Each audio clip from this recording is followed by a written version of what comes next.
Boa noite a todos e a todas. Estamos aqui, então, para o painel 2, o idealismo romântico e a Constituição de 1988.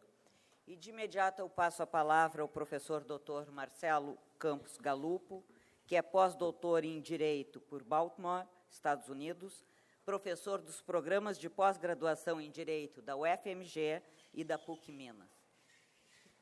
Boa noite a todos. Eu estou extremamente feliz. Não que a minha amiga Maria Fernanda, que é quem estava escalada, não tenha podido vir, mas que a Henriette esteja coordenando essa mesa.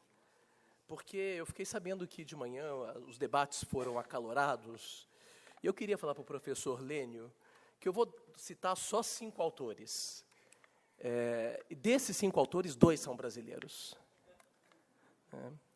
Mas são mulheres. São a professora Eliane Moraes e a professora Henriette. Eu queria começar falando um pouco, fazendo esse beijamão, porque eu queria que, antes de começar a falar, lembrar do nosso amigo Dino. Dino vai fazer muita falta entre nós. Dino era a pessoa que não nos deixava delirar. A maioria de nós somos provenientes da área de Direito. O Dino era uma referência para todos nós. Ele está fazendo muita falta nesse evento. E eu acho que todos concordam que esse bastão foi passado para a Henriette.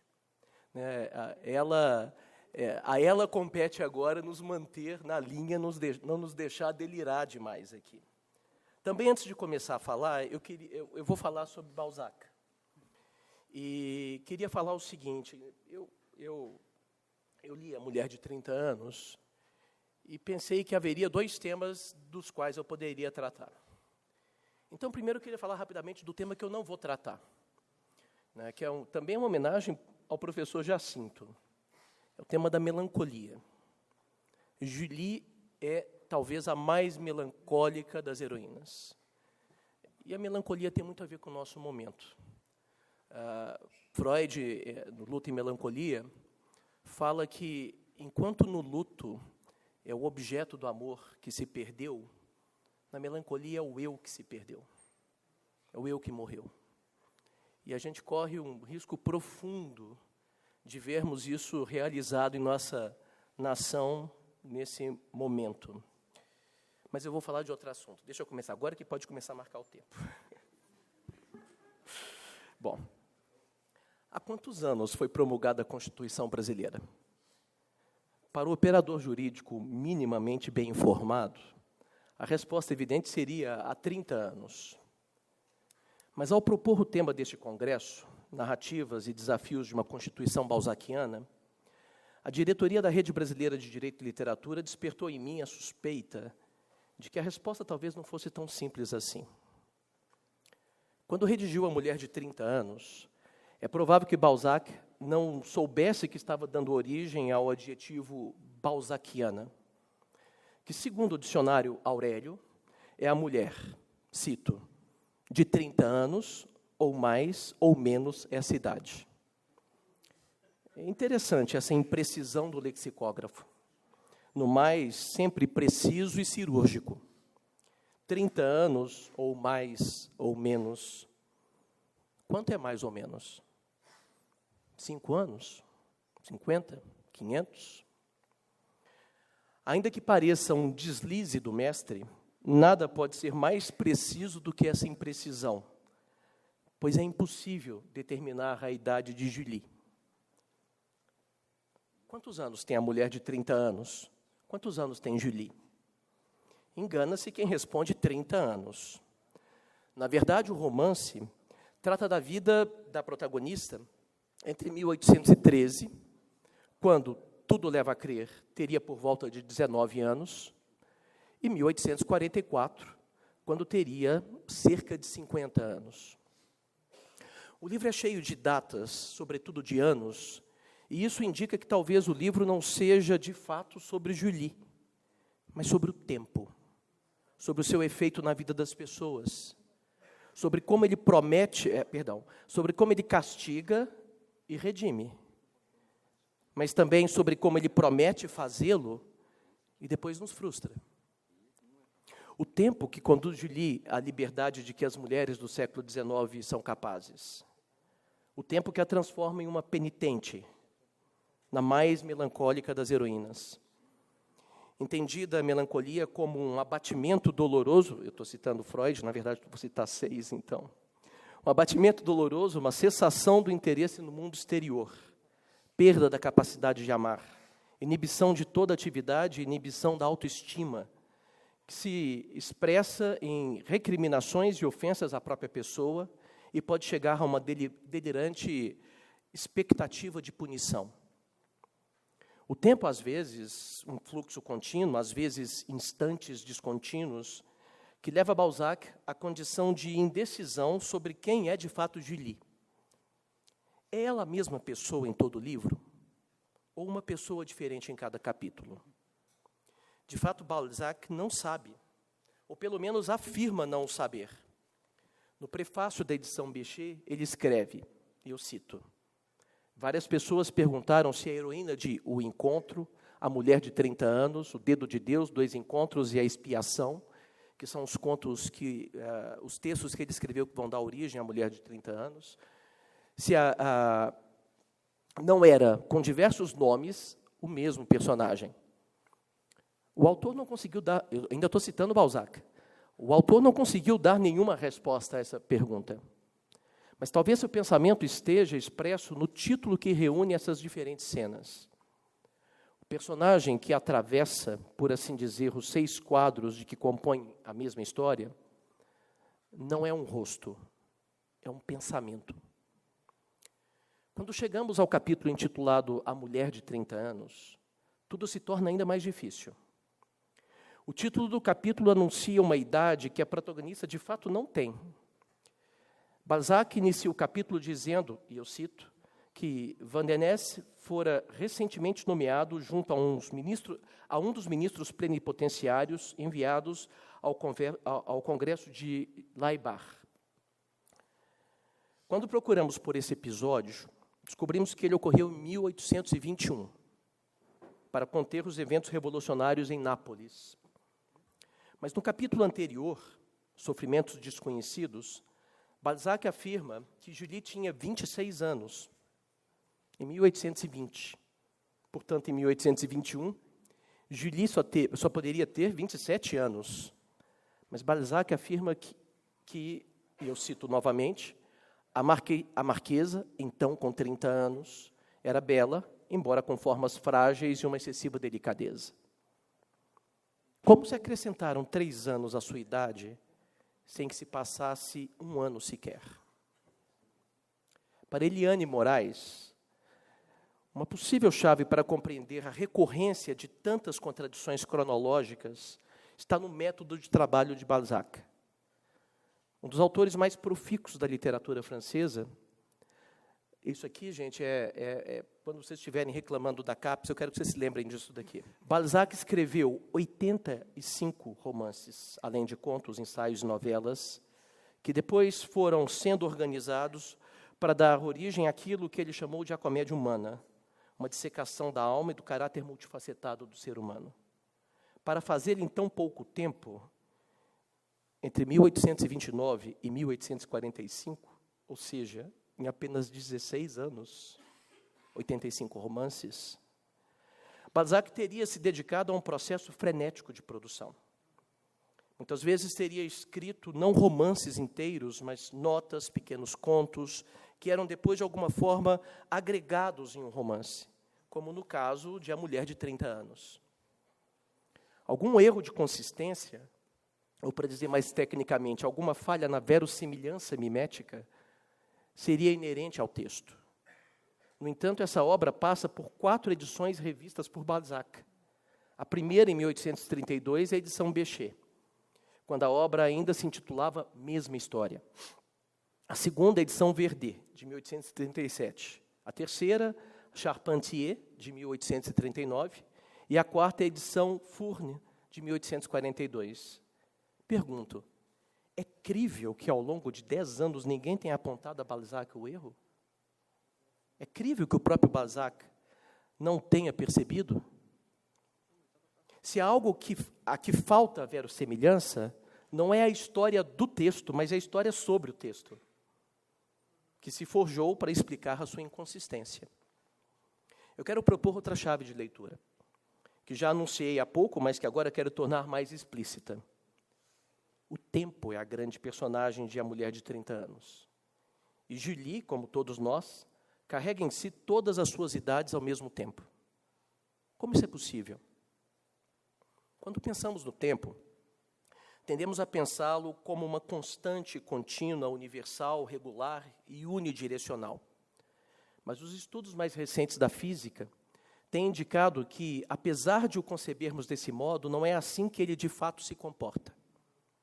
A teoria geral da relatividade ensina que a massa deforma o espaço-tempo, de modo que ele flui mais lentamente perto de grandes massas, como os buracos negros.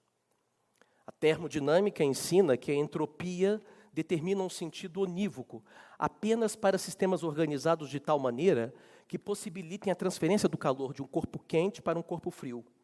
Mas que, uma vez igualada a temperatura dos corpos ou partículas, a unidirecionalidade da transferência de calor cessa. A teoria especial da relatividade ensina que a velocidade desacelera o tempo na medida em que também altera o espaço-tempo. A mecânica quântica de Planck indica que o tempo é granular, porque se dividirmos o tempo em fragmentos menores e menores e cada vez menores, chegamos a um menor fragmento possível, que Planck dizia que era 10 elevado a menos 44 segundos, além do qual não é mais possível subdividir o tempo. Portanto, o tempo não flui continuamente, mas dá pequenos saltos, sendo impossível determinar o instante, porque os elétrons não têm uma localização precisa entre uma posição e outra, estando espalhados em uma nuvem de possibilidades, numa sobreposição de posições, materializando-se em um ponto preciso apenas quando entra em relação com algo, como, por exemplo, com o observador. Dois fenômenos são especialmente importantes para o meu argumento. Imagine que alguém, Alfa Centauro, observe-me comprando uma bala aqui na Terra. A imagem viaja à velocidade da luz e, portanto, demorará 4 anos para chegar nessa estrela que está próxima de nós. Quando um habitante de um planeta daquele sistema me vir comprando a bala, este será um evento no passado ou no presente? No momento em que ele me vê comprando a bala, porque é o meu passado, mas é o presente dele. No momento em que ele me vê comprando a bala, aquele evento é meu presente ou meu futuro? Eu e esse suposto alienígena não compartilhamos um tempo comum, ensina Carlo Rovelli. É preciso usar uma noção estendida do presente, e a ideia de que existe um agora bem definido em todas as partes do universo é, portanto, uma ilusão, uma extrapolação ilegítima de nossa experiência. Outro fenômeno interessante, esse de cunho social e não físico, explica por que um tempo uniforme e unidirecional se substituiu ao tempo real da física. Se convencionarmos que o dia se divide em 12 horas e a noite em 12 horas, a duração da hora varia conforme as estações do ano. Durante o inverno, as horas da noite são mais longas que as horas da manhã. Durante o verão, as horas da manhã são mais longas que as horas da noite. Mas, ao longo dos séculos, o tempo foi se absolutizando, algo que é adequadamente descrito pela física de Newton, que o concebe como uma constante universal e absoluta. Esse processo inicia-se bem antes de Newton, no século XIII, quando os relógios mecânicos foram inventados e passaram a controlar a vida e o tempo da natureza, e o tempo da natureza foi substituído, em primeiro lugar, pelo tempo da marcha dos ponteiros do relógio.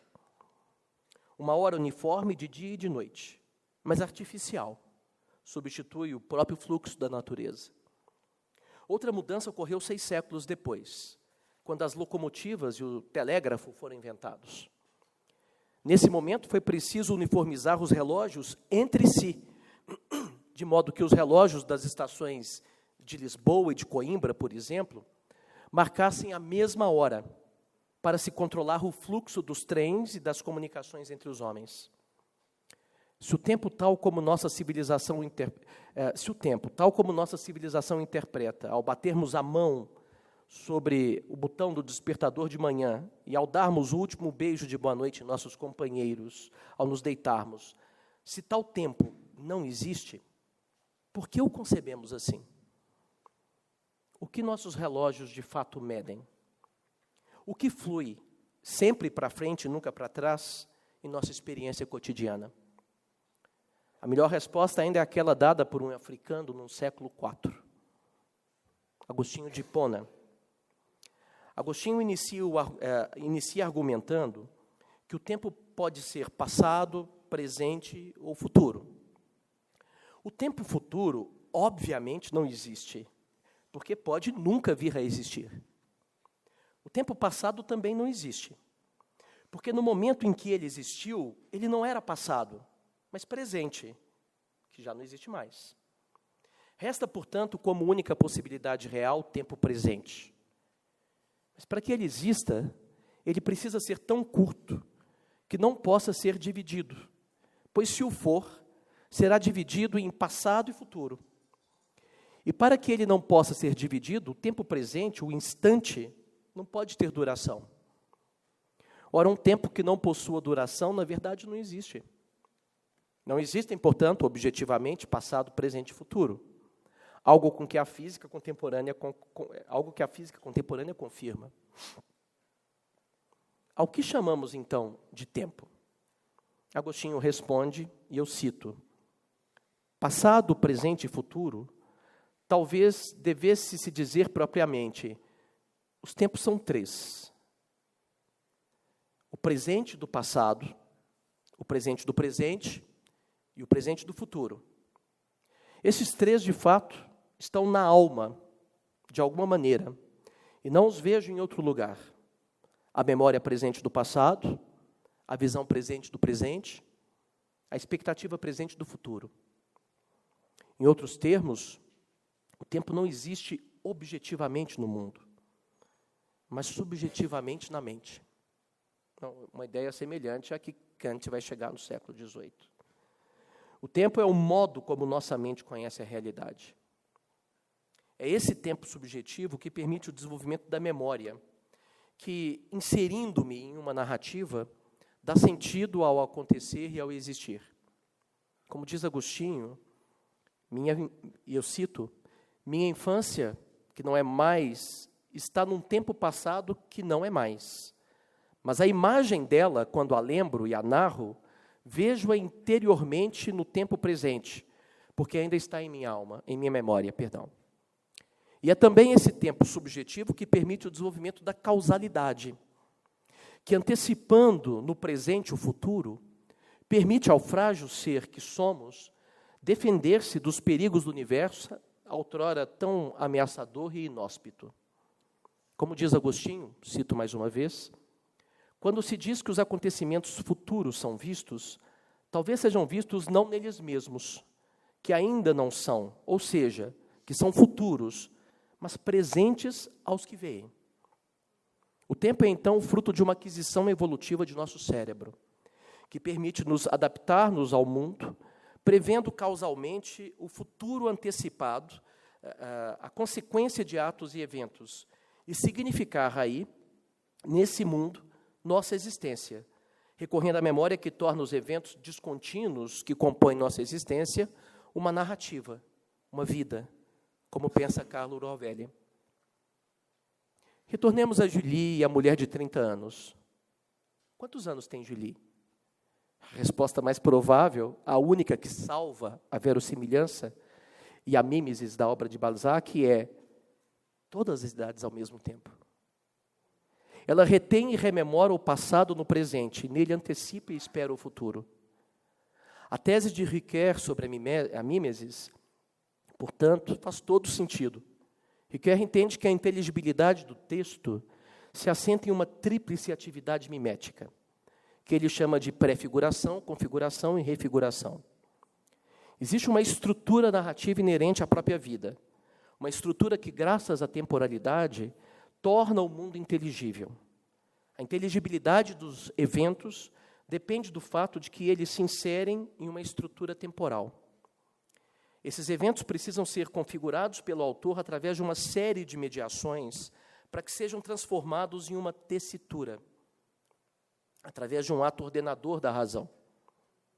Finalmente, ocorre um terceiro momento da mímesis, em que o leitor decodifica o texto e seus mistérios, refigurando-o em sua mente, completando a obra iniciada pelo autor através da fusão do seu horizonte interpretativo com o horizonte do próprio autor. Por meio do autor, o tempo passado da estrutura pré-narrativa se prolonga no presente. E por meio do leitor, o tempo passado da estrutura pré-narrativa e o tempo presente da narração se prolongam no futuro. Por causa disso, quando a mente do leitor e a mente de Balzac se encontram com a mente de Julie, ela tem 19, 26, 30 e 50 anos ao mesmo tempo. Não é assim também com a Constituição. O que vemos nela é ao mesmo tempo seu passado, seu presente e seu futuro. Mas também nosso passado, nosso presente e nosso futuro. Todos ao mesmo tempo, juntos, misturados. A Constituição é a nossa consciência, na qual somente com um esforço artificial, passado, presente e futuro se diferenciam, mas cuja unidade integra a nossa identidade em uma unidade coerente e consistente. Como diz Henriette Caran, e isso aqui é uma homenagem ao Dino, eu acho que a maior homenagem que alguém pode fazer, eu fiquei muito impressionado, Henriette, quando eu li a sua tese, é pelo número de citações que há ao Dino. Isso mostra muito sobre a relação de vocês.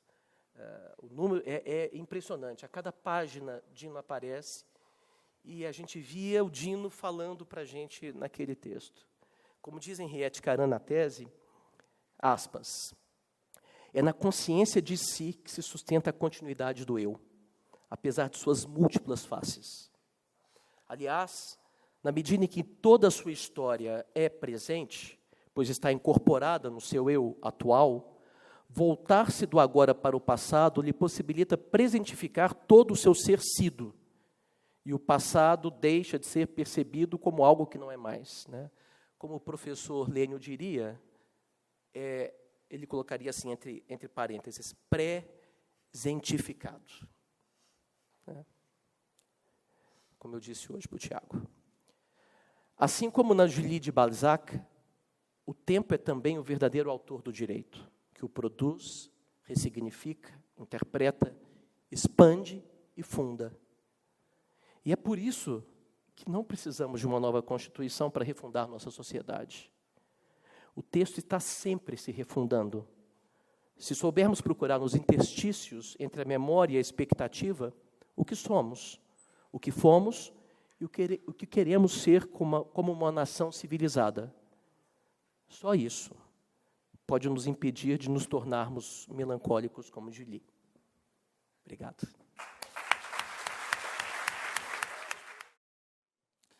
Agradeço imensamente por esse momento, por estar aqui, por encontrar com os amigos e, mais uma vez, dirigir as palavras a um auditório tão seleto, talvez o mais seleto, né, que a gente possa encontrar em tempos sombrios, com tantas mentes abertas e tantos defensores da democracia. E nesse sentido, então, eu passo sem antes agradecer também de saudar o professor Marcelo Catoni, em nome de quem eu faço uma saudação a toda o FMG, essa casa maravilhosa, esse celeiro de pensamento filosófico, constitucional, do direito brasileiro.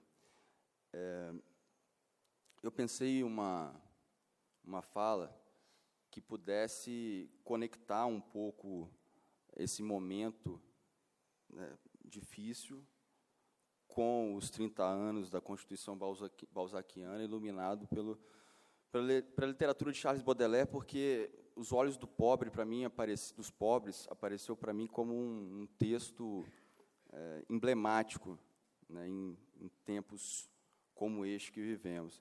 E são tempos tão difíceis, professor Lênio, que para os meus alunos eu já tento trabalhar a Verdade e Consenso, as obras mais recentes do professor, acompanhá-lo no Conjur, mas agora a gente tem que voltar, tem que falar para ler os 3 primeiros capítulos do Hermenêutica Jurídica em Crise, para falar o que é Estado Democrático de Direito, para falar qual é a função do direito dentro desse Estado democrático, quais são as conquistas alcançadas e sonegadas de uma modernidade diferenciada brasileira, enfim, exaltar o Estado social e a necessidade dele no país tão desigual, porque com tamanha desigualdade a democracia dificilmente vai ser implementada e alcançada para todos. Então, nesse sentido, acho que voltar a Paulo Bonavides, voltar aos primeiros livros do professor Lênio, de repente tem que ir lá, nos primeiros artigos ainda, falando do que é democracia no Brasil,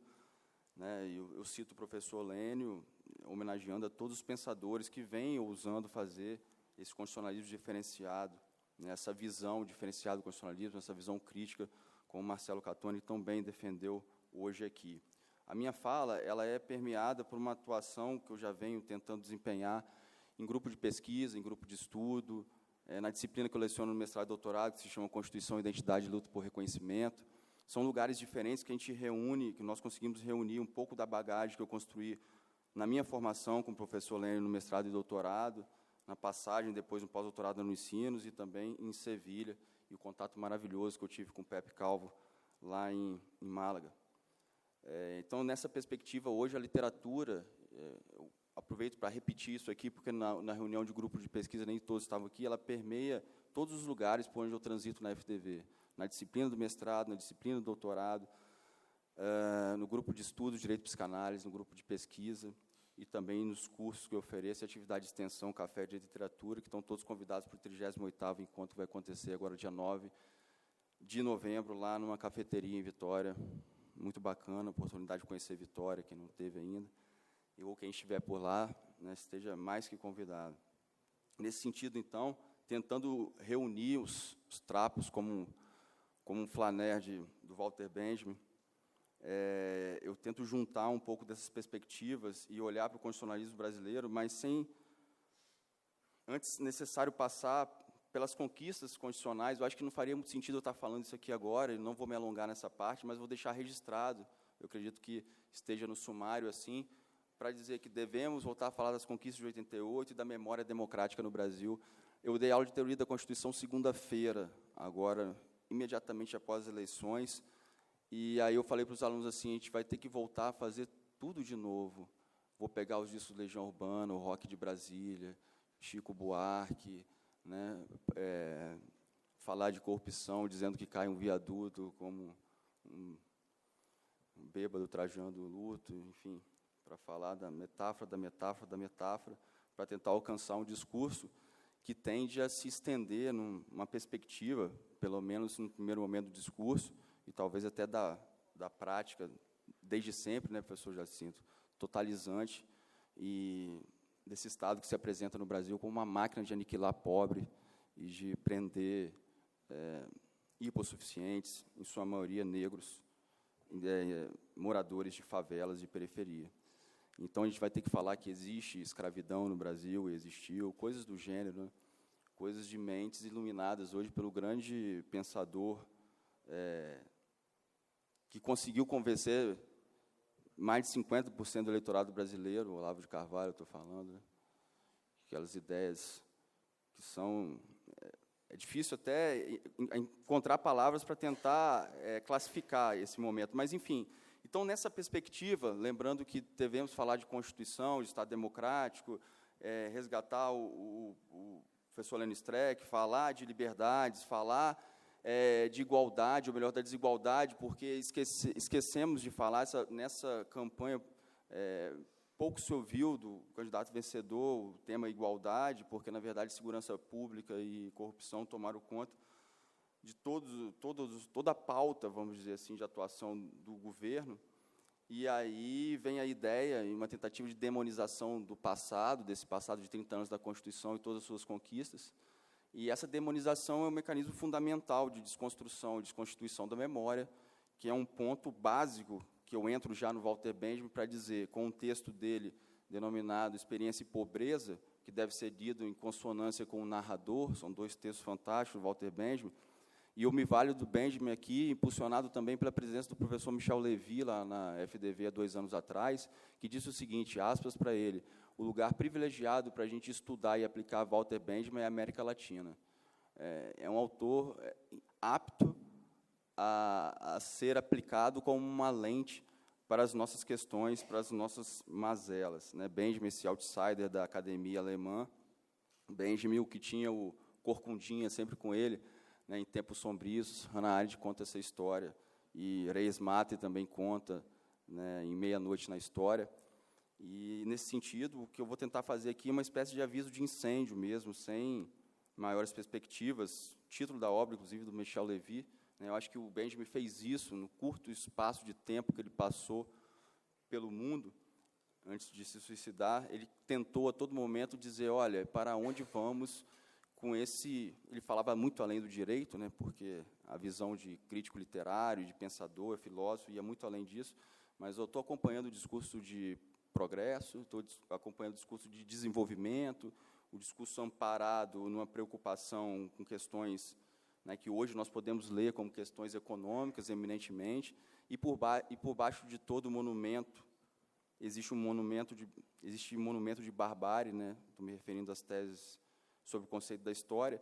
Então, o Benjamin se encarregou de fazer isso, e em Experiência e Pobreza, que é um texto dele de 1933, ele vai chamar de empobrecimento da humanidade, se contrapondo à ideia de experiência. Ele fala que o empobrecimento se dá justamente por uma perda da experiência, que ele começa contando uma passagem, quase que uma fábula, e não era fábula, é uma passagem mesmo de uma história popular alemã do século XIX, do pai que deixa uma herança para os filhos, e a herança era a própria história, né? Não era bem material algum, e sim uma forma de viver.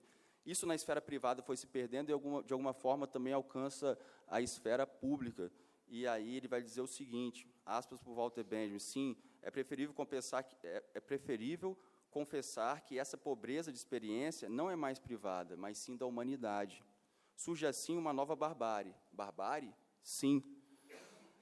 Respondemos afirmativamente para introduzir um conceito novo e positivo de barbárie, pois o que resulta para o bárbaro dessa pobreza de experiência final? Ela o impele a partir para frente, a começar de novo, a contentar-se um pouco, a construir com pouco, sem olhar nem para a direita, nem para a esquerda. Entre os grandes criadores, sempre existiram homens implacáveis que operaram a partir de tábua rasa. E aí ele vai fazer uma crítica aqui ao desenvolvimento da ciência e da tecnologia, de uma comunicação, né, que se dava de uma forma ainda, aos nossos olhos, hoje precária. Para falar de tecnologia, ele usava a máquina fotográfica como exemplo privilegiado, enfim, e os experimentos da sua época. E ele diz assim, completando ao final desse texto, podemos agora tomar distância para avaliar o conjunto. Ficamos pobres. Abandonamos, uma depois da outra, todas as peças do patrimônio humano. Tivemos que empenhá-las, muitas vezes, a 1/100º do seu valor, para recebermos em troca a moeda miúda do atual. A crise econômica, Benjamin, 1933, está diante da porta. Atrás dela está uma sombra, a próxima guerra. A tenacidade é hoje um privilégio de um pequeno grupo dos poderosos, que, sabe Deus, não são mais humanos que os outros. Na maioria, bárbaros, mas não no bom sentido. Porém, os outros precisam instalar-se. De novo e com poucos meios. Estava falando com o Marcelo Catoni hoje, aquela pergunta, né, Marcelo Catoni, de 89, e agora? Vamos começar de novo. Em seus edifícios, quadros e narrativas, a humanidade se prepara, se necessário, para sobreviver à cultura. O que é mais importante, ela o faz rindo. Talvez esse riso tenha aqui e ali um som bárbaro, perfeito. no meio tempo, possa o indivíduo dar um pouco de humanidade àquela massa, que um dia talvez retribua com juros e com os juros dos juros. O distanciamento do conjunto de conquistas históricas que nós tivemos nesse período balzaquiano de Constituição, e de uma memória democrática, nós vemos a todo momento atacada, e talvez esse ataque, ou esse projeto de desconstrução, a palestra do professor Jacinto ontem foi inspirada e muito inspiradora, porque eu imagino, professor, que estou dando aula de processo penal nos anos 90, não imaginaria que 2018 teria que esbravejar aqui para pedir respeito à dignidade humana e que não acabe com o artigo 5º da Constituição. E quando a gente fala do artigo 5º da Constituição, é impossível pensá-lo sem o 6º, né? Porque não há o que falar das liberdades sem um mínimo de construção de igualdade nesse país. Nesse sentido, eu penso, sempre quando se fala em direitos fundamentais e artigo 5º, vem junto os sociais, porque o professor Lênin nos ensina lá que é preciso pensar um Estado social no Brasil ainda, não estamos falando de Noruega, de países nórdicos.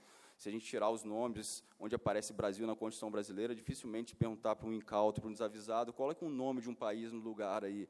Qual o nome do país que ele vai colocar numa Constituição que fala que devemos erradicar a pobreza, acabar com as desigualdades regionais, etc., o artigo 3º, o preâmbulo, né? Então, nesse sentido, a gente vai ter, professor, como em 100 anos de solidão, a voltar a renomear, né, as coisas, as conquistas. Olha, isso é liberdade, né? Olha, precisamos trabalhar, precisamos pensar a igualdade, e não nomear, sendo bem escancarado aqui, o Minha Casa, Minha Vida, e os projetos sociais, como programas aptos a serem corrompidos, né? Então, onde há ajuda aos pobres, há um discurso casado de corrupção. E onde há o respeito aos direitos fundamentais individuais, há um abuso de direito e a necessidade, então, de tutelar essa democracia. Passou? Não?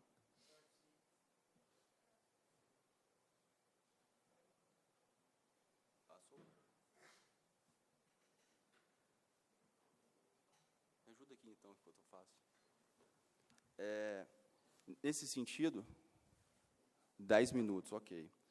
Nesse sentido, então, partindo desse pressuposto da necessidade de afirmarmos o Estado Democrático de Direito, esse foi, né, a grande abordagem ontem do professor Jacinto, lógico, com a riqueza, né, que sempre é peculiar, com o apelo a Kant, que seria uma grande novidade nos nossos tempos, né, dizer que o homem tem dignidade e não um preço como uma mercadoria. Mas, enfim, essa visão cíclica do passado, que a gente vê bater a porta, nos assustando um pouco, e, às vezes, até pensando com o Zé Murilo do Carvalho, que parece que a democracia sempre apareceu como soluços na nossa história. Não querendo aqui desmerecer ou desconsiderar, né, aí eu estaria contrariando a perspectiva do professor Marcelo Catoni, com quem eu concordo, que nós tivemos, sim, luta por reconhecimento, nós tivemos, sim, momentos de afirmação da democracia, nós tivemos, sim, atuação do povo, só que, né, com Benjamin, numa perspectiva de a história contada pelos perdedores, né, ou não contada pelos perdedores. A história da não atuação do indivíduo, a não pré-compreensão de uma cidadania, a ideia de que o Brasil sempre esteve à deriva e necessitado de atuação, né, e essa triste participação de militares na proclamação da República, na ascensão de Getúlio, na queda de Getúlio, no golpe de 64. Então, essa relação é um pouco mal resolvida, ou bem mal resolvida, que nós temos com o autoritarismo no Brasil. E as raízes estão aí, né, o sinal vermelho, não mais amarelo, já acendeu para nós. Então, nesse sentido, levando em consideração que é interessante, Lênio, que Tiago montou uma chapa para disputar a ordem lá, com outras pessoas em Vitória, porque numa reunião eles perceberam o seguinte, que as duas chapas que estão concorrendo à eleição, Tiago Fábio de Carvalho, talvez aqui, certamente muitos conhecem, mas nem todos, que é um criminalista capixaba, ele pensou, junto com outros e com o meu apoio, o seguinte: a gente está discutindo prerrogativa de função, está discutindo a melhoria da sala de advogados, do fórum tal, essas são as plataformas de campanha. Só que o Brasil está indo para o buraco, e o pressuposto disso tudo, que é o Estado Democrático de Direito, ninguém levanta essa bandeira, né? Raimundo Faoro deve estar tremendo lá no túmulo quando ele olha a atuação da OAB hoje no Brasil, né? O sujeito que escreveu um monumento à antropologia, filosofia, sociologia no Brasil, uma forma de se pensar a atuação do homem no Estado brasileiro e a relação do público e do privado. Então, nessa perspectiva, a OAB parece que está esperando para falar em questões pontuais, né? Então, a ideia desses capixabas foi promover uma chapa que vai discutir democracia, junto, lógico, com questões que são muito delicadas para aquele que está no fronte ali, do pequeno advogado a um escritório já estabelecido na advocacia capixaba. Ou seja, o que se quer discutir são questões que são imperdoáveis no Estado Democrático de Direito. Existem algumas falhas que não podem ser superadas. É nesse sentido, então, que talvez uma das mensagens possíveis, né, possa ser encontrada nas palavras de Charles Baudelaire, né? Esse texto, eu iria falar também aqui, não vou fazer isso, mas só vou anunciar que, quando eu pensei lá em falar em direitos sociais no Brasil e memória, eu pensei com Conceição Evaristo, que eu já tinha falado em outro lugar. Eu fiquei fã dessa escritora mineira pela condição existencial dela e pela escrita dela, a maneira de se colocar e de colocar o texto. Becos da Memória, né, acho que vocês já conhecem bem aqui, porque todo o enredo se passa numa favela que foi desfavelada em Belo Horizonte. Conceição, radicada no Rio e preterida pela Academia Brasileira de Letras, porque, segundo Merval Pereira, né, ilustre representante, ela não teria seguido o ritual, o protocolo, não foi apresentar a sua obra para os imortais. Por isso, Cacá Diegues assumiu o seu lugar.